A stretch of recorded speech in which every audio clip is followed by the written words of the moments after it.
What's up, guys? This is your boy FastLaneD, and today we're getting the chain installed on my 2014 Yamaha R1, and we have to set up shop in my storage unit because the freaking rain will not stop. So we're making do. We got the lights, we got the bike, we got my stool, everything you need. If you saw my last video, you saw that my chain exploded while I was doing a wheelie.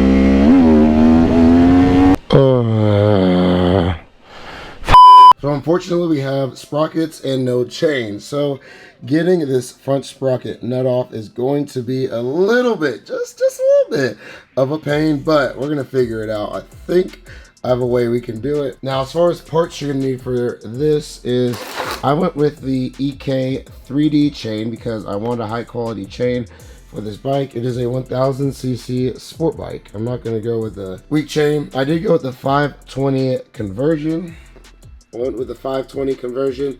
It's the Z3D chain, and I went black and gold because obviously Storm is gold, silver, and black based on the reviews that I found online. But of course they are out of stock everywhere, and due to COVID I emailed a couple websites and they have no idea when they're gonna get them in. So I went ahead and just went with the Vortex because I do need my bike for this weekend, and then I went with the Motion Pro chain toolkit in order to install the new chain. This one had the best reviews. It is the most expensive, but parts like these pay for themselves over time. Now, the last thing you need is the sockets.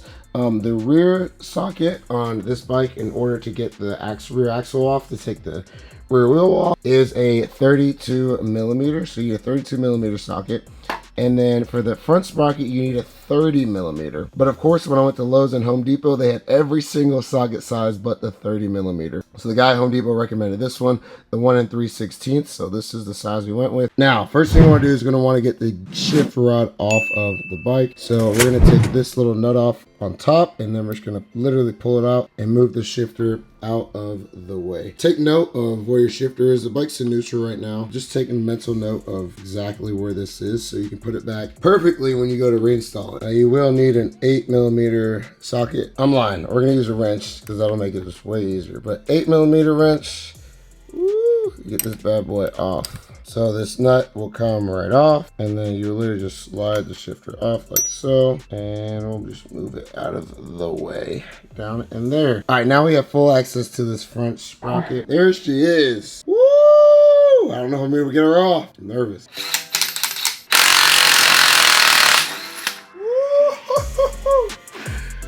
Oh, yes. I hope my leg wasn't in that shot. All right, guys, so we were able to get that front sprocket off. I just used some vice grips to kind of help hold the sprocket still. And then impact wrench does up to 330 foot-pounds of torque. This is what I was most nervous about, was getting this off, and we got it off. Let's go, baby. All right, just make a mental note of the order that you're pulling these things off at. Front sprocket slides right off. I was so nervous going into this while getting this front sprocket off. Now, if you do not have an impact gun, that's fine. You can have someone stand on that rear brake over there, and you use a breaker bar in order to get it off. That only works if you have the chain on the bike. No, I didn't have the chain, so next we're gonna go ahead and remove the rear axle off the bike so that we can get the rear tire taken off of the bike. So in order to remove, oh, that looks sick with that tire stickers. Ah! All right, anyways. All right, so in order to remove this rear wheel, you will have to take off this nut over here, and it is a 32 millimeter rear nut in order to get this off. So let's go ahead and get that off.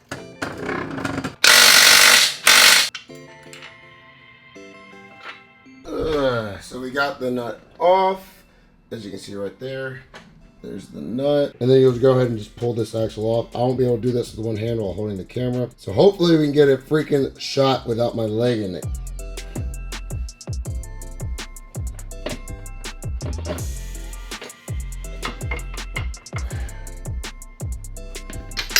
All right, so we got the rear tire off. Just be careful with this little, the name's escaping me right now, but be careful with it. Don't do that with it. Make a mental note of how it sits when you take it off. Don't lose this. This is an extremely important spacer for your wheel that you will need. But, oh yeah, she's off, baby. So we're gonna go ahead and take the sprocket nuts off of this bad boy. Now this tire is thick enough to where I can lay it down and it won't do any damage to the rotor for the rear brake, but just a note to be careful with it. All right, so we're gonna go ahead and take these screws off. They are 14 millimeter nuts. So just a mental note, 14 millimeters to get these off. Let's go ahead and take them all off. All right, so we got the 6 nuts off, and then we're just gonna pull the sprocket off here. Sprocket comes right off. Beautiful. It's like one big metal pizza. All right, so we got these rear nuts torqued on. Make sure you use a torque wrench when you do go to install this rear sprocket, so your sprocket does not come off. But we torqued those on, and now we're gonna put this wheel back on. But first, before you do that, it is always clean and lube your rear axle. I mean, look how dirty that thing is right there. So we're gonna get it all cleaned up and lubed out. Ooh, yeah. Oh, yeah. You know what I'm saying? All right, we put this rear tire back on. This is probably the most unfun part about this job, because if you ever put the tire back on, it's a pain to line everything up, but we got this. Just make sure that rear brake caliper is put on correctly. I don't really have a method to this, so yeah. All right, so don't forget to lube this bad boy up. We got some Valvoline Ford Lincoln Mercury grease. Oh yeah, baby. Oh yeah. Oh yeah. All my lefties out there, shout out to you guys. You're going to hell. All right, so we got the rear tire put on. Look at that sprocket. That is a night and day difference. That black sprocket versus this ugly steel sprocket. Oh my goodness. Wow, that looks so much better. I'm so glad I did that. And then we got the front sprocket put on. This is a 17 tooth sprocket. This is 16. So we went down one in the front, and then we kept the back the same. 47, pretty sure is what it is in the back. So we're gonna get a little bit more acceleration out of this 16 tooth one, which I'm pumped for. But that does mean my speedo, it'll be off a little bit, but it won't be off for that long, which means a tune is coming. Woo! Stay tuned. All right, so we got the EK 3D chain, baby. As you can see, it comes with all sorts of nasty, unnecessary lube on it. So when I pull it out, I am gonna wipe it off and clean off some of this lube, because I think it's just a bit much. And then I'm gonna lube it appropriately. Ooh, it looks so good. Look at that, black and gold. To match the black and gold wheels. Oh, wee, baby. Let's go. If you don't get this excited about your parts for your bike, you bought the wrong parts. All right, so let's go ahead and loop this bad boy through. All right, guys, so we are gonna put the master link on. We got a rivet style chain, so we're gonna drive this through the back. But first, we gotta lube this bad boy up. You wanna make sure the barrels are super lubed, because that's what's actually gonna lube your chain. All the lube, especially inside. You wanna make sure it's all in there. Like I said, this is what actually like lubes the inside of your chain. And then we're gonna take the O-rings or X-rings, whatever EK likes to call them. We're gonna put these bad boys on like so, and then we're gonna slide it through here. Also, you do want to make sure that you put extra lube in on this side, so that when you press your link through, it drives the lube through the chain and the barrel there. Make sure it's extra lube, like I said. Never have too much lube, baby. So you can see, oh, look at that, comes out extra, oh. Extra greasy, baby. Woo, hear it stick. All right, then we're gonna, these new ones on, I'll be putting a little bit more lube. You never have too much lube. No. Just remember that. And then we're gonna put our plate on. All right, here's where our chain tool is gonna come in handy. All right, so we are putting the master link on, and do not want to over tighten this. Like I said, we ain't in no rush, baby. Just tell them. A few moments later. I'm working all night on this damn chain. We go to the mountain, the tail of the dragon tomorrow. I've been pumped for this trip. So I somehow overflared the pin on the master link. Look right there, you can see that this pin is broken right here. And I ordered extra links that came in today because I had a feeling that something like this might happen. I wanted to be prepared just in case. And Revzilla sent me the wrong freaking links. They sent me the links for 525 chain. They ask you how you are, and you just have to say that you're fine when you're not really fine. I don't know what to do. It's always something, dude. There's always something stupid that happens.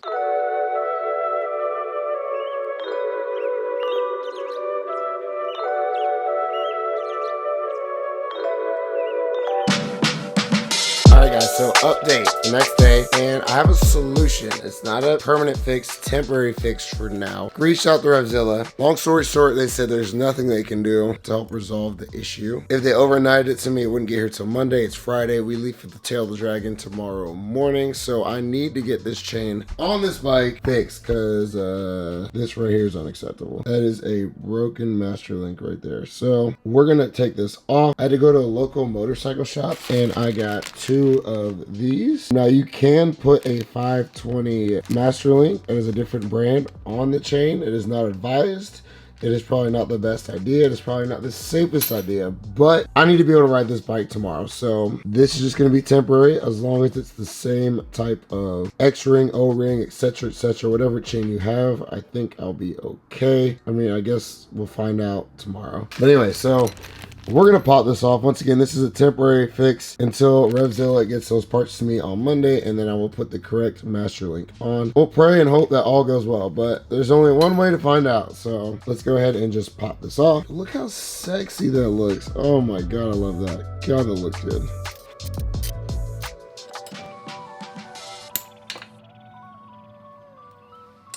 Woo! There it goes. Got her out. Got her out. Got her out. Golly. Man. Praise the Lord. Woo! There it is. I don't know if you're able to see it, but woo! Out here trying to get the bike ready for tomorrow. Stormy killing me. I broke the last master link. I had some more overnighted, and Revzilla sent me the wrong ones. So I had to go. All right, so we got the master link. This ratchet one on. Look how ratchet that looks. Oh my goodness. It's okay. Temporary. And we just measured it. These both measured at 18, which I did not think I was done, but yes, I am. I'm done pressing the link. Now we got to rivet it. The part I screwed up last time. So we'll see if we can get it right this time. Hopefully we can. I will not rivet it too much. I went to 2 different dealerships today and talked to the techs. They both said to turn it about half a turn and leave it. That's it. That's all it needs. So that's what we're going to do, about half a turn here on the wrench. We shall see. Hopefully this all works out, because I am tired and we leave early in the morning tomorrow. Alright, so we got most of the stuff put back together. Things you want to make sure you do: torque this front sprocket nut. Make sure you put your gear shifter back on, and then make sure you torque these sprocket nuts down to the proper torque. Adjust the chain and clean the chain. I'm gonna do that in a second, but make sure you adjust and clean your chain. Make sure you torque that rear axle nut back down right there, so you're good to go. We're gonna go ahead and pull the bike off, get it started, and see what we are working with here. Hopefully she's good. She's not throwing any more codes or anything. But all right, so we're about to do a shakedown run of the R1. First time riding it since you saw that last video of the chain exploding. I'm just praying everything goes well. Ooh. We still got the check engine light and the 69 code, but let's see how she does. These bikes do not like the cold at all. Look at the green lights, baby. Go from the green, switching out to the yellow. All right, Storm, please do not kill me. Please keep that chain intact. I've had a lot of go wrong today. I'm just praying that this, I just need one thing to go right. Just one thing.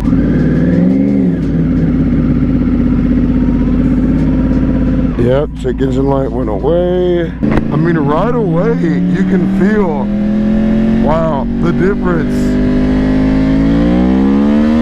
Wow. That acceleration is nuts. That wakes the bike up. Oh my God. And I'm not doing 70 miles per hour. That speedo is way off right now. And that really throws the speedometer off. I'm not going that fast. Like, we're moving, but I'm not going 70, 80 miles per hour right now. Oh man, it feels so good. Oh, Storm, it feels so good to be back on you. Cold tires.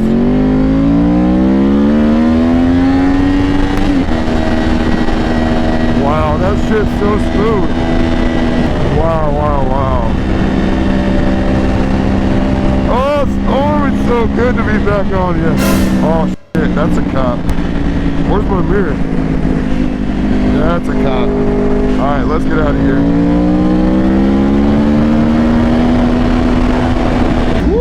Alright, we out this thing, boy. Let's go. And it's freezing, so I can't even go crazy on these tires, but wow. I love that acceleration.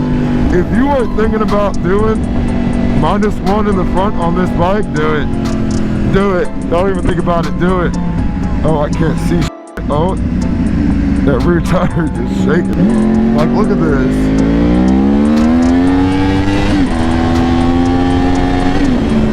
I mean, that front wheel is begging to come up. Wow. Let's see if we get a second gear wheelie here.